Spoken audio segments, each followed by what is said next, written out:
નમસ્કાર, હું જયંત જોશી જનતા વિદ્યાલય જાળિયા પરિવાર વતી ધોરણ 12 અર્થશાસ્ત્રના આ વર્ચ્યુઅલ વર્ગખંડમાં આપ સૌનું ફરી એકવાર હાર્દિક સ્વાગત કરું છું. ધોરણ 12 અર્થશાસ્ત્રના પાઠ બીજો, એનો આજે આ ત્રીજો તાસ છે અને આ ત્રીજા ભાગમાં આપણે છેલ્લા બે નિર્દેશકો, વિકાસના જે નિર્દેશકો છે, ઇન્ડિકેટર્સ છે, એમાં બે નિર્દેશકોની આપણે વાત કરી છે. બીજા બે નિર્દેશકોની વાત આજે આપણે કરવાની છે. એ બે નિર્દેશકો છે PQLI અને HDI. પૂર્ણ નામ આપણે આગળ શીખીએ છીએ, પરંતુ અત્યારે યાદ રાખો PQLI અને HDI. આ બે નિર્દેશકો, ઇન્ડિકેટર, વિકાસના નિર્દેશકોની આપણે અહીંયા ચર્ચા કરવાની છે. ત્રીજું જે નિર્દેશક છે PQLI, એની ચર્ચા કરતા પહેલા થોડીક વાત પ્રાસ્તાવિક કરવી પડશે, અને એ છે ભૌતિક ગુણવત્તા એટલે શું, જીવનની ભૌતિક ગુણવત્તા એટલે શું. આપણે સૌ જાણીએ છીએ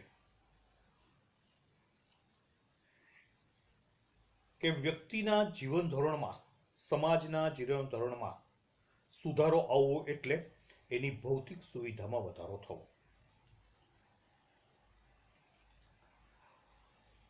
પહેલા બે આંકની જેમ ભૌતિક ગુણવત્તાને પણ ધ્યાનમાં લઈ અને આર્થિક વિકાસના આંકડાઓને બીજા દેશો સાથે તુલના કરવામાં આવે છે. અહીંયા આપણે વાત કરવાની છે ભૌતિક ગુણવત્તાની. એટલે ભૌતિક ગુણવત્તા એટલે શું એ પહેલા સમજી લઈએ. ભૌતિક ગુણવત્તા કોને કહેવાય? તો સેવા અને સર્વિસ. સેવા અને સર્વિસ. સેવા એટલે સર્વિસ, અને વસ્તુ અને સેવા, આ બંનેની બાબતમાં ભૌતિક ગુણવત્તા છે એ જોવાની છે. તમને વિગતે સમજાવું છું.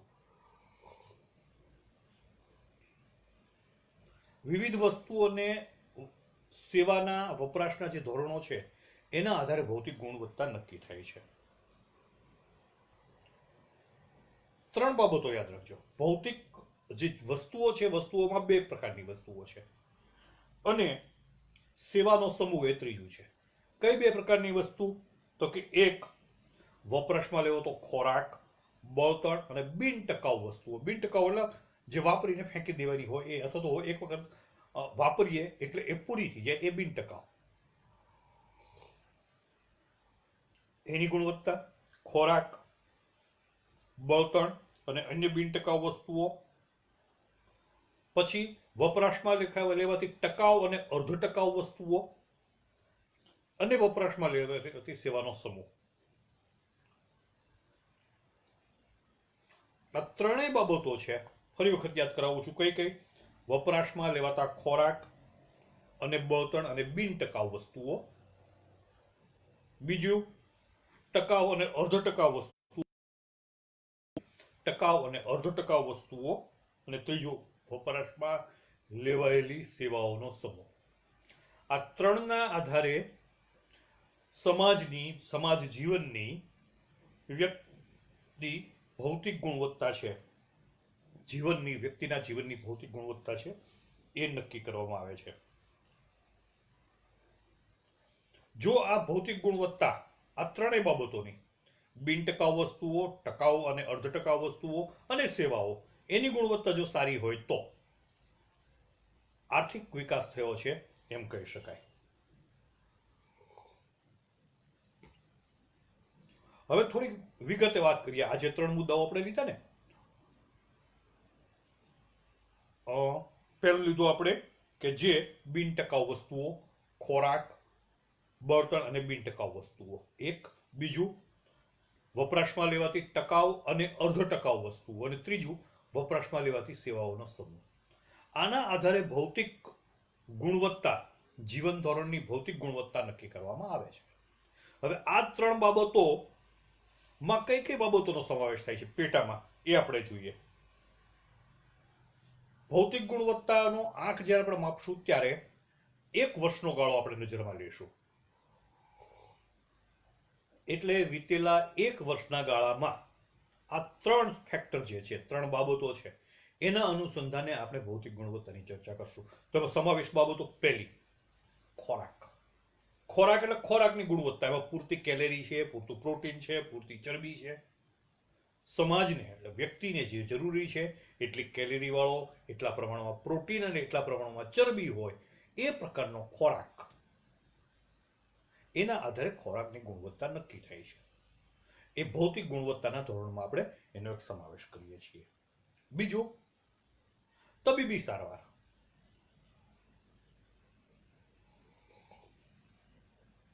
તબીબી સારવારને કેમ આપણે માપન કરશું? તો કે એનું માપન એવી રીતે થશે કે વસ્તીના એકમ દીઠ ડોક્ટરનું પ્રમાણ કેટલું, કેટલા વ્યક્તિઓ વચ્ચે, કેટલા નાગરિકો વચ્ચે એક ડોક્ટર છે, આ રેશિયો કાઢવાનો, આ પ્રમાણ માપ કાઢવાનો. એટલે એ આરોગ્ય અને તબીબી સેવાઓ, પહેલું ખોરાક, બીજું આરોગ્ય અને તબીબી સેવાઓ.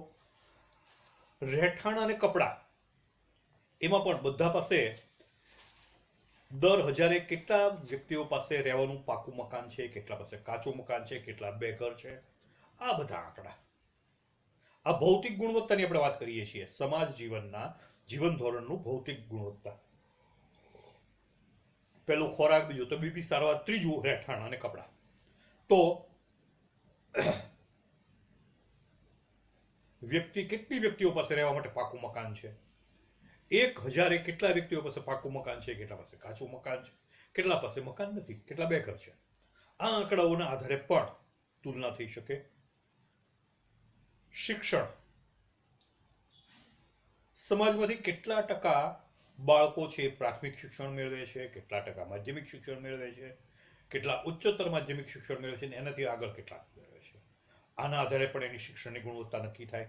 એવી જ રીતે મનોરંજન, કેટલા ટીવી છે દેશમાં, કેટલા થિયેટર છે, આ બધાના આધારે, કેટલા એન્ડ્રોઈડ મોબાઈલ છે, એ પણ હવે મનોરંજનના સાધનમાં જ ગણાય છે. એના આધારે એ નક્કી થાય છે. પરિવહન, હવે 4 બાબતો આજની વાત કરી. પહેલો ખોરાક, બીજું તબીબી સારવાર, ત્રીજું રહેઠાણ અને કપડા, ચોથું શિક્ષણ અને મનોરંજન, પાંચમું પરિવહન અને માહિતી પ્રસારણ. પરિવહનમાં દેશ પાસે કેટલા લાંબા રસ્તા છે, કેટલી રેલવે લાઈન છે, કેટલી ફ્લાઇટ છે, કેટલી બસો ચાલે છે, કેટલી ટ્રેન ચાલે છે, આ બધાના આધારે પરિવહનની સુવિધાની ગુણવત્તા નક્કી કરી શકાય. અને ટેલિફોનની, ઇન્ટરનેટની, તાર ટપાલની સુવિધાના આધારે આ માહિતી પ્રસારણની વાત છે એનો આંક પણ નક્કી કરી શકાય. ઉર્જા, કોઈ પણ વ્યક્તિ દીઠ, માથા દીઠ કેટલી ઉર્જા ખર્ચાય છે દેશમાં, એનો આંકડો પણ ભૌતિક ગુણવત્તા નક્કી કરે છે. જો વધારે ઉર્જા ખર્ચાતી તો એનો મતલબ એમ કે એનું જીવન ધોરણ ઊંચું છે, એ લાઇટ બાળે છે, પંખો બાળે છે, એસી બાળે છે, ઘરમાં ટીવી છે, આવું બધું હશે તો એ ઉર્જાનો વધારે વપરાશ કરતો છે. એના ઘરમાં પીવાનું ચોખ્ખું પાણી કેટલી વ્યક્તિઓને પૂરું પાડી શકે સરકાર, એ પણ ધ્યાનમાં લેવાનું છે. સરેરાશ આયુષ, એનો આંકડો પણ ધ્યાને લેવાનો છે. બાળ મૃત્યુનું પ્રમાણ કેટલું ઓછું છે, બાળ મૃત્યુનું પ્રમાણ છે એ ઓછું હોય તો સામાજિક વિકાસ કહેવાય, બાળ મૃત્યુનું પ્રમાણ વધારે હોય તો એ વિકાસમાં ખોટ કહેવાય, વિકાસ છે થંભી ગયો કહેવાય, તો વિકાસની નકારાત્મક બાબત કહેવાય. અને ડ્રેનેજની સુવિધા, ગટર, ખરાબ પાણીનો નિકાલ, આ 10 બાબતો છે કે જે પહેલા તમને 3 બાબતોની વાત કરી એમાં સમાવેશ થાય છે. ફરી વખત 10 રિપીટ કરું છું. પહેલું ખોરાક, બીજું આરોગ્ય વિષયક સુવિધા, ત્રીજું રહેઠાણ અને કપડા, ચોથું શિક્ષણ અને મનોરંજન, પાંચમું પરિવહન ટ્રાન્સપોર્ટેશન અને માહિતી, છઠ્ઠું ઉર્જા શક્તિનો વપરાશ, સાતમું સરેરાશ આયુષ, બાળ મૃત્યુનું પ્રમાણ, આઠમું દેશની વસ્તીને મળતું પીવાનું ચોખ્ખું પાણી, નવમું અને ડ્રેનેજની સુવિધા 10. જો આ 10 બાબતોમાં સુધારો થતો હોય સતત સુધારો થતો હોય તો જીવન ધોરણની ગુણવત્તા સારી થતી જાય છે એમ કહેવાય. અને એને સામાજિક વિકાસ કહેવાય, એને આર્થિક વિકાસ કહેવાય. માનવ જીવનની ગુણવત્તા સુધરી છે એમ કહેવાય. જો સુધારો આ 10 બાબતોમાં ન થતો હોય તો કયા બાબતોમાં સુધારો નથી થતો એ જાણી અને એ બાબતમાં સુધારો કરવા ઉપર પણ ભાર મૂકવો જોઈએ, તો જ સાચો છે એ વિકાસ છે, એની વ્યાખ્યા પ્રમાણે આપણે સાચો વિકાસ છે એ કરી શકીએ, દેશનો વિકાસ છે એ વધારી શકીએ.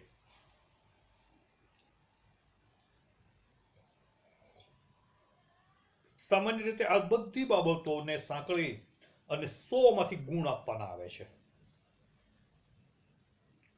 અને એના આધારે જે આ 10 નિદર્શકોમાં ઊંચો આંક પ્રાપ્ત કરે એ દેશની વિકાસશીલ દેશ છે, એની વિકાસ યાત્રા છે એ આ આંકના આધારે નક્કી થાય છે. હવે આપણે એક આંકની વાત કરીએ. આટલું સમજી લીધું આપણે કે વિકાસમાં ભૌતિક ગુણવત્તા એટલે શું, જીવન ધોરણની ભૌતિક ગુણવત્તા એટલે શું. ભૌતિક ગુણવત્તા એટલે આ 10 બાબતોમાં વિકાસ થતો હોય ની ગુણવત્તા સારી હોય તો એ ભૌતિક ગુણવત્તાની વાત છે. 10 બાબતો આપણે શિક્ષણ, ખોરાકથી શરૂ કરી અને ડ્રેનેજ સુધીની. જીવનની ભૌતિક ગુણવત્તાનો આંક PQLI. પી એટલે ફિઝિકલ, ભૌતિક. ક્વોલિટી એટલે ગુણવત્તા. ભૌતિક ગુણવત્તા, physical quality of life index, જીવન ધોરણ. જીવન ધોરણની ભૌતિક ગુણવત્તાનો આંક. આંક એટલે ઇન્ડેક્સ, જીવન એટલે લાઈફ. ફિઝિકલ ક્વોલિટી, ભૌતિક ગુણવત્તા. ભૌતિક ગુણવત્તાનો જીવનની ભૌતિક ગુણવત્તાનો આંક, એને આપણે ટૂંકા અક્ષરે PQLI બોલશું. પહેલા આપણે જે બે બાબતની વાત કરી, રાષ્ટ્રીય આવક અને માથાદીઠ આવક, એ બેને કારણે સાચો સામાજિક વિકાસ કે આર્થિક વિકાસ છે એ એનો સાચો આર્થિક વિકાસનો નિર્દેશક એ બે નથી. એટલે આ ત્રીજી વાત આવી અને એમાં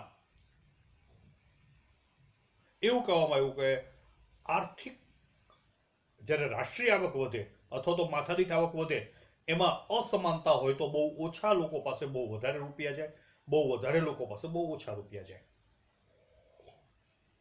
આર્થિક અસમાનતા છે એ વધે અને એ સાચો વિકાસ નથી, સાચો સામાજિક વિકાસ કે આર્થિક વિકાસ નથી. આર્થિક વિકાસ માટે સમાજના છેવાડાના માણસને ઊંચા લાવવાનું કામ થવું જોઈએ, જીવનની ભૌતિક ગુણવત્તા છે એ સુધરવી જોઈએ.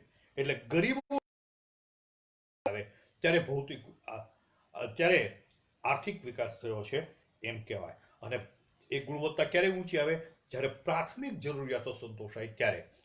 નાગરિકોની પ્રાથમિક જરૂરિયાત કઈ, તો આપણે જે હમણાં વાત કરીએ, ખોરાક, શિક્ષણ, આરોગ્યની સુવિધા, રહેઠાણ, કપડા, ઉર્જા, માર્ગ અને પરિવહન, પ્રસારણ, ડ્રેનેજની સુવિધા, સરેરાશ આયુષ્યમાં વધારો અને બાળ મૃત્યુનો ઘટાડો. આ બધી બાબતો છે એમાં સુધારો થાય તો જીવન ધોરણ છે એ ઊંચું આવ્યું કહેવાય. અને આ જીવન ધોરણનો આંક છે એને PQLI તરીકે ઓળખવામાં આવે છે, physical quality of life index. Physical quality of life index એ આર્થિક વિકાસની કક્ષા બતાવે છે આનો આંક. કોઈ દેશ કે બીજા દેશના સરખામણીમાં આ આંકના આધારે આપણે બે દેશોની તુલના કરી શકીએ કે કયા દેશમાં આર્થિક વિકાસ વધારે થયો છે, કયા દેશના ભૌતિક ગુણવત્તા છે, સમાજની ભૌતિક ગુણવત્તા છે એ વધારે છે. એટલે જીવનની ભૌતિક ગુણવત્તાના આંકમાં મુખ્ય 3 બાબતોનો સમાવેશ થયો છે, 3 ઘટકોનો થયો છે. એક શિક્ષણનું પ્રમાણ, બીજું અપેક્ષિત આયુષ અને ત્રીજું બાળ મૃત્યુ દર. સાક્ષરતાનું પ્રમાણ એક બાબત. કયા દેશમાં સાક્ષરતાનું પ્રમાણ ઊંચું છે અને કયા દેશમાં નીચું છે, એના આધારે, વસ્તીની ટકાવારીના આધારે, કેટલા ટકા વસ્તી છે એ સાક્ષર છે, કેટલા ટકા વસ્તી નિરક્ષર છે, એના આધારે એક તો ભૌતિક ગુણવત્તાનો આંક નક્કી કરવામાં આવે છે. બીજું અપેક્ષિત આયુષ, જન્મેલું બાળક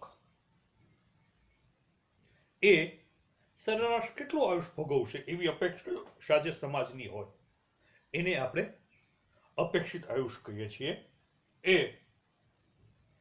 અપેક્ષિત આયુષ છે એ પેલા 70 વર્ષ હતું ને હવે 80 વર્ષ છે એમ કહીએ તો એ જે જીવન ધોરણ સુધર્યું એને કારણે એમાં ઘણું બધું આવી જાય. પીવાનું ચોખ્ખું પાણી મળતું હોય, સારો ખોરાક મળતો હોય, રહેવાની સારી સગવડતા હોય, યોગ્ય કેલરી વાળો પદાર્થ ખોરાક મળતો હોય, બાળ મૃત્યુનું ઓછું પ્રમાણ હોય, ત્યારે આ સરેરાશ આયુષ વધે છે. એટલે ઘણી બધી બાબતો એમાં સમાવેશ થઈ જાય છે. એટલે સરેરાશ આયુષમાં વધારો એ પણ ભૌતિક ગુણવત્તાનો સૂચક છે. અને બાળ મૃત્યુ દરમાં ઘટાડો,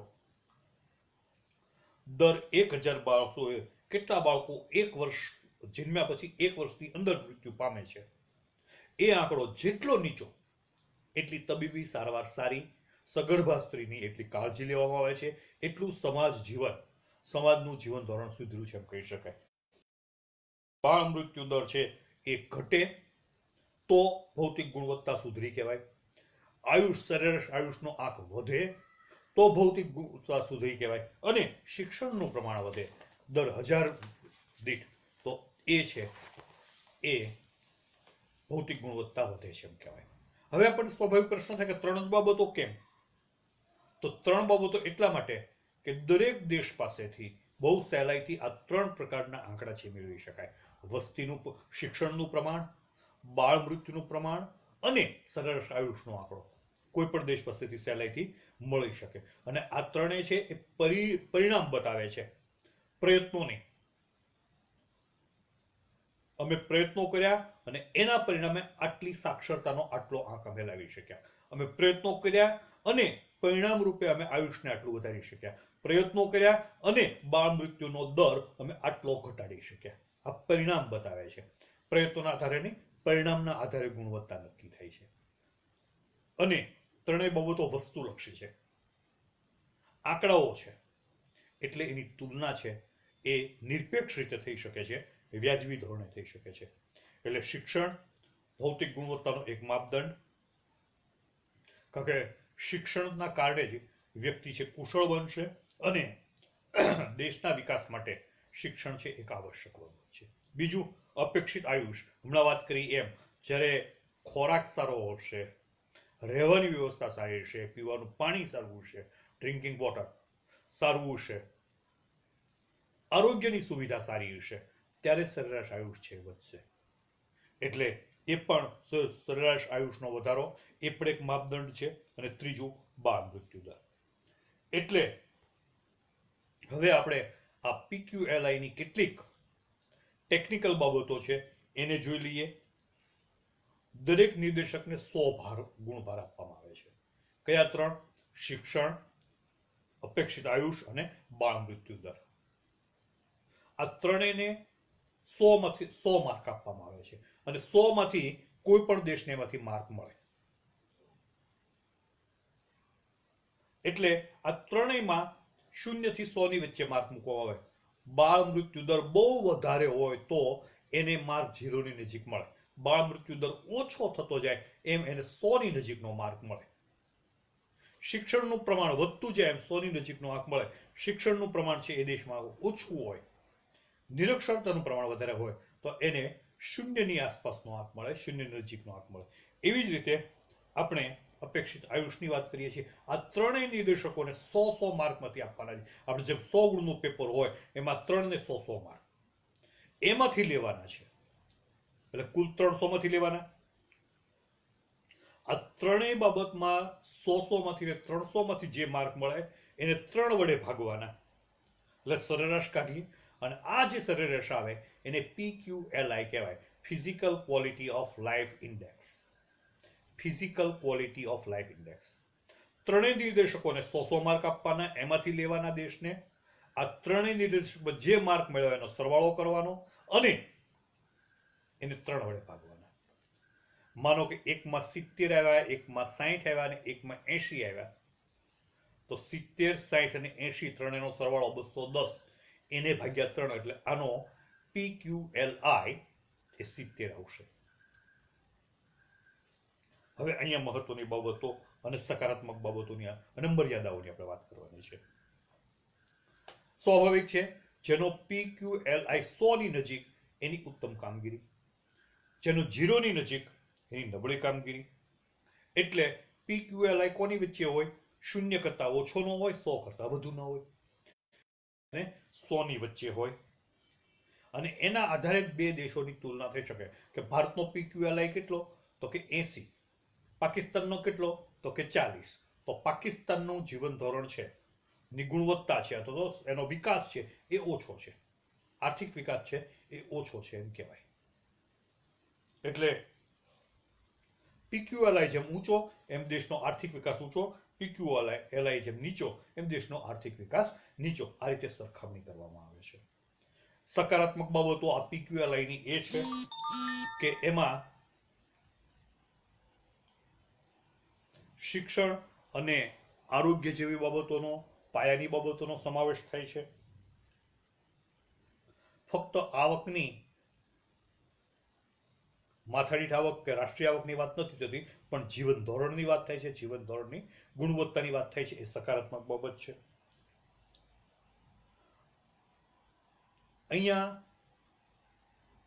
પહેલા બે નિદર્શકોની વાત કરી, એમાં જે મર્યાદાઓ હતી એના કરતા અહીંયા ઓછી મર્યાદાઓ છે. અને જુદા જુદા દેશોની તુલના આપણે અહીંયા વ્યવસ્થિત રીતે અને વાજબી રીતે કરી શકીએ છીએ. અને શહેરી, ગ્રામીણ, સ્ત્રી, પુરુષ એવા જુદા જુદા PQLI પણ આપણે બનાવી શકીએ છીએ. સ્ત્રીઓના શિક્ષણનું પ્રમાણ કેટલું, સ્ત્રીઓમાં એનો આયુષ કેટલું, સરેરાશ આયુષ, સ્ત્રીઓમાં બાળ સ્ત્રી હોય, છોકરીઓ હોય, એમાં બાળ મૃત્યુનું પ્રમાણ કેટલું, એમ પુરુષો અને સ્ત્રીઓના આધારે, ગ્રામ્ય અને શહેરી વિસ્તારના આધારે આપણે અલગ અલગ PQLI બનાવી શકીએ છીએ. હજી આની મર્યાદાઓ છે કેટલી? કઈ? તો કે ફક્ત આના આધારે કેવું શક્ય નથી, કારણ કે અહીંયા આપણે 3 જ બાબતોનો સમાવેશ કર્યો છે. ઘણી બધી બાબતો છે એના ઉપર દેશનો આર્થિક વિકાસ આધાર રાખે છે. અહીંયા આપણે ફક્ત 3 બાબતોને જ ધ્યાને લેવામાં આવે છે. એ એક મોટી મર્યાદા છે. 3 કરતા વધારે બાબતોને ધ્યાનમાં લેવી જોઈએ, પણ અહીંયા ફક્ત 3 બાબતોને ધ્યાનમાં લેવામાં આવે છે. એ મર્યાદા છે. બીજું સરેરાશ છે. 3 માંથી કોઈ એક ક્ષેત્રમાં બહુ ઊંચું કામ હોય ને એક ક્ષેત્રમાં બહુ નીચું કામ હોય તો પણ સરેરાશ છે એ ઊંચી આવી શકે. એટલે એ સાચો આંક બતાવવાને બદલે સરેરાશ આંક બતાવે છે, એ બીજી મર્યાદા છે. કેટલાક દેશો છે એને વિકાસ યાત્રા શરૂ કરી હોય અને કેટલાક દેશો છે એને વિકાસ યાત્રાને બહુ ઘણા વર્ષોથી એની વિકાસ ચાલુ હોય, તો એ બંને દેશો વચ્ચે પણ આવી સરખામણી કરવી ઉચિત નથી. જે 3 બાબતોનો સમાવેશ કરીએ, ત્રણેયને 100 માર્ક આપવામાં આવ્યા છે. ત્રણેયનું મહત્વ એક સરખું નથી.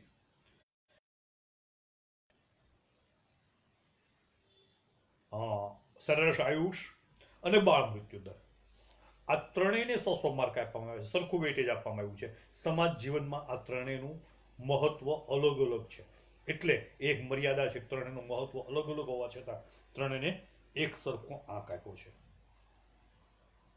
આવક વૃદ્ધિને અહીંયા ક્યાંય ધ્યાને લેવામાં આવી નથી. એ એક બીજી મર્યાદા છે, કારણ કે આવક તો મહત્વની બાબત છે, છતાં અહીંયા ધ્યાને લેવામાં આવી નથી. 2003 પછી PQLI ની જગ્યાએ QLI જીવનનો ગુણવત્તા આંક નક્કી કરવામાં આવે છે. PQLI ફિઝિકલ ક્વોલિટી, ભૌતિક ગુણવત્તા, એને બદલે ભૌતિક શબ્દ કાઢી અને જીવનની ગુણવત્તાનો આંક, જીવનની ગુણવત્તાનો આંક એવું ટૂંકું રૂપ આપવામાં આવ્યું છે. એની વાત આપણે પછી કરીએ. હવે આપણે છેલ્લા નિર્દેશકની વાત કરવી છે, અને છેલ્લું નિર્દેશક છે એ છે HDI, human development index. Human એટલે માનવ, ડેવલપમેન્ટ એટલે વિકાસ, ઇન્ડેક્સ એટલે માનવ વિકાસાંક. PQLI પછીનું આ કન્સેપ્ટ છે, પછીનો આ નિર્દેશક છે, ચોથો અને છેલ્લો નિર્દેશક. 1990માં સંયુક્ત રાષ્ટ્ર વિકાસ કાર્યક્રમ UNDP, united nations development program, UNDP એમાં માનવ વિકાસનો અહેવાલ રજૂ કરવામાં આવ્યો, HDR, હ્યુમન ડેવલપમેન્ટ રિપોર્ટ. માનવ વિકાસનો રિપોર્ટ રજૂ કરવામાં આવ્યો અને એમાં આ ખ્યાલ HDI નો હ્યુમન ડેવલપમેન્ટ ઇન્ડેક્સનો ખ્યાલ એ અહીંયા 1990માં રજૂ કરેલા આ અહેવાલમાં આપવામાં આવ્યો. અને એમાં આર્થિક માપદંડોની સાથે બિન આર્થિક માપદંડો છે એને પણ નજરમાં લેવામાં આવ્યા અને માનવ વિકાસ આંકના ઘટકો નક્કી કરવામાં આવ્યા. હવે આપણે વાત કરીએ છીએ એ HDI ની છેલ્લા નિર્દેશકની. HDI ને માપવાનું ક્યારથી શરૂ થયું? 1990 થી. શું કામ 1990 થી? કે 1990માં રાષ્ટ્રીય વિકાસ સંયુક્ત રાષ્ટ્ર વિકાસ કાર્યક્રમમાં યુનાઇટેડ નેશન્સ ડેવલપમેન્ટ પ્રોગ્રામમાં માનવ વિકાસનો જે અહેવાલ તૈયાર થયો એમાં માનવ વિકાસના માપદંડ તરીકે માનવ વિકાસ આંક રજૂ કરવામાં આવ્યો અને એ જે રીતે રજૂ કરવામાં આવ્યો એમાં જે ઘટકો લેવામાં આવ્યા એના આધારે 1990 પછી HDI ની મેપિંગ કરવામાં આવે છે, એનું મેઝરમેન્ટ કરવામાં આવે છે. માનવ વિકાસ આંકના ઘટકોની આપણે વાત કરીએ તો HDI તૈયાર કરવામાં પણ 3 પરિબળો ધ્યાને લેવામાં આવે છે. ક્યાં ક્યાં 3 પરિબળો? ઘણું બધું સરખામણી PQLI સાથે થશે. એક અપેક્ષિત આયુષ, બીજું શિક્ષણ અથવા તો જ્ઞાન, નોલેજ, અને ત્રીજું સારું જીવન ધોરણ. આ 3ના આધારે એ નક્કી કરવામાં.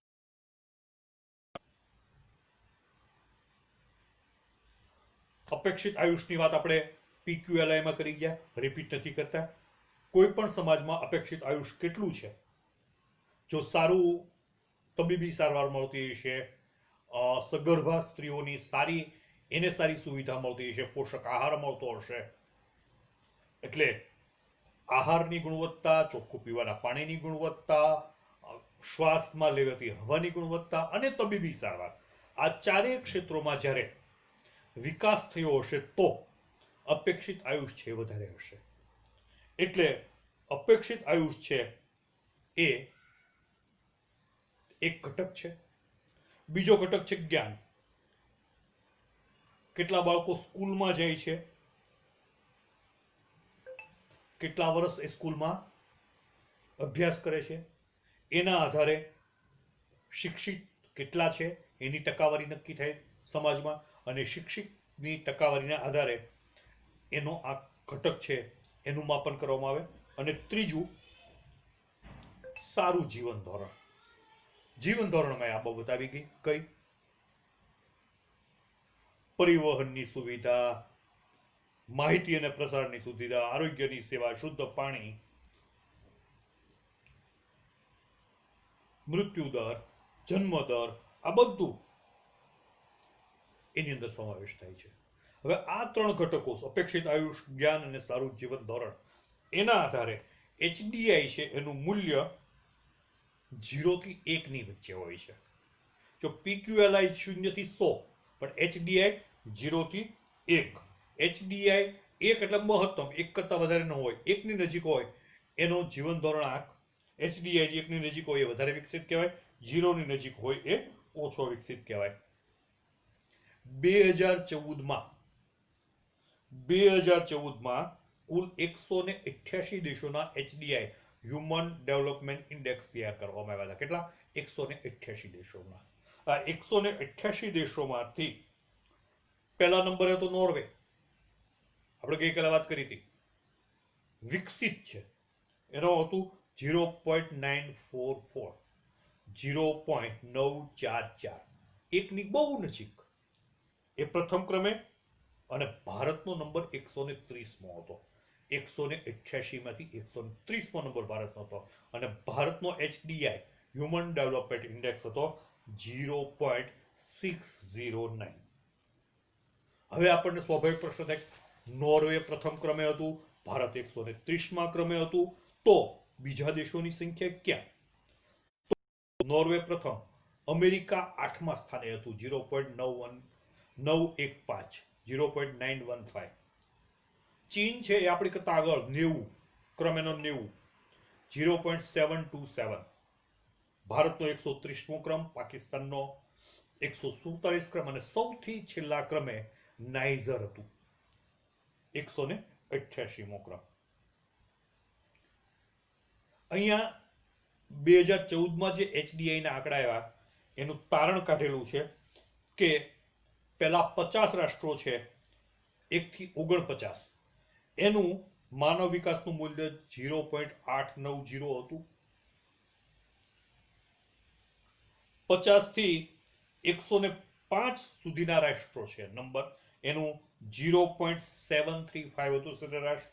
અને મધ્યમ માનવ વિકાસ છે એમાં આપણે આવીએ છીએ 106 થી 143 અને 143 થી 188 વાળા છે એ નિમ્ન સ્તરનો માનવ વિકાસ છે. એટલે પાકિસ્તાન છે નિમ્ન સ્તરમાં આવે છે, આપણે એ મધ્યમ માનવ વિકાસ સ્તરમાં આવીએ છીએ. નોર્વે પ્રથમ, ભારતનું સ્થાન 130મું, આપણે મધ્યમ માનવ વિકાસ ગ્રુપમાં આવીએ છીએ. અને નાઇજર છે એ સૌથી છેલ્લું હતું. આટલી વાત છે એ આપણે યાદ રાખવાની છે. હવે આનું મહત્વ શું છે? માનવ વિકાસના આંકનું મહત્વ.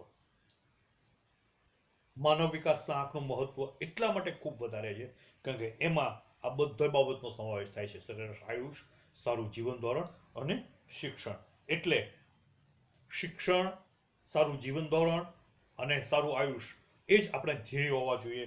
એટલે આર્થિક વિકાસ છે એ માણસને મળે માટે HDI ઊંચો લઈ જવાના પ્રયત્નો કરવા જોઈએ. એ વિધેયાત્મક બાબત છે, એટલે એક પ્રગતિશીલ ખ્યાલ છે. અહીંયા આપણે પાઠના અંતિમ ભાગમાં જઈએ છીએ. એની 3 મર્યાદાઓ કે અહીંયા પણ PQLI ની જેમ 3 જ ઘટકોનો સમાવેશ કરવામાં આવ્યો છે. ઘણા બધાનો સમાવેશ કરવો જોઈએ ઘટકોનો, પણ 3 ઘટકોનો સમાવેશ કરવામાં આવ્યો છે. બીજું, ત્રણેય ઘટકોને પહેલાની જેમ એક જ સરખું પ્રાધાન્ય આપવામાં આવ્યું છે, એ પણ બરાબર નથી થયું. અને એ સાપેક્ષ સ્થિતિ બતાવે છે, નિરપેક્ષ સ્થિતિ બતાવતો નથી. એક દેશની તુલનામાં બીજા દેશની વાત થાય છે, પણ કોઈની સ્વતંત્ર વાત થતી નથી. એટલે અહીંયા કોઈ નિરપેક્ષ બાબત નથી, સાપેક્ષ છે. આ ઉપરાંત કેટલાક આપણે યાદ રાખવાના છે પાઠના અંતિમ ભાગમાં. HDI ઉપરાંત બીજા કેટલાક ઇન્ડેક્સ છે. એક છે જેન્ડર ડેવલપમેન્ટ ઇન્ડેક્સ, જાતીય સમાયોજન આંક. ફક્ત એના વિશે આપણે શીખવાનું નથી, નામ યાદ રાખવાના છે. જાતિ સમાયોજન આંક GDI. બીજું છે TAI, ટેકનોલોજી સિદ્ધિ આંક, technological achievement index, technological achievement index TAI. પછી છે HPI, હ્યુમન પોવર્ટી ઇન્ડેક્સ, માનવ ગરીબી આંક, હ્યુમન પોવર્ટી, પોવર્ટી એટલે ગરીબી ઇન્ડેક્સ. અને છેલ્લે છે HCI, હ્યુમન કન્ઝ્યુમર ઇન્ડેક્સ, માનવ વપરાશ આંક. આ નિર્દેશકોના આધારે પણ વિકાસની તુલના કરવામાં આવે છે. મિત્રો, અહીંયા આપણે બીજો પાઠ પૂરો કરીએ છીએ. ત્રીજો પાઠ આપણે એક વખત મેં તમને કરાવ્યો છે, ફરીથી એ રિપીટ કરજો. હવે પછી જ્યારે આપણે અર્થશાસ્ત્રની વાત કરીએ ત્યારે આપણું ચોથું પ્રકરણ બેન્કિંગ અને નાણાકીય નીતિ એની વાત શરૂ કરશું. ત્યાં સુધી આપ સૌ મિત્રોને જય હિન્દ, જય ભારત, આવજો.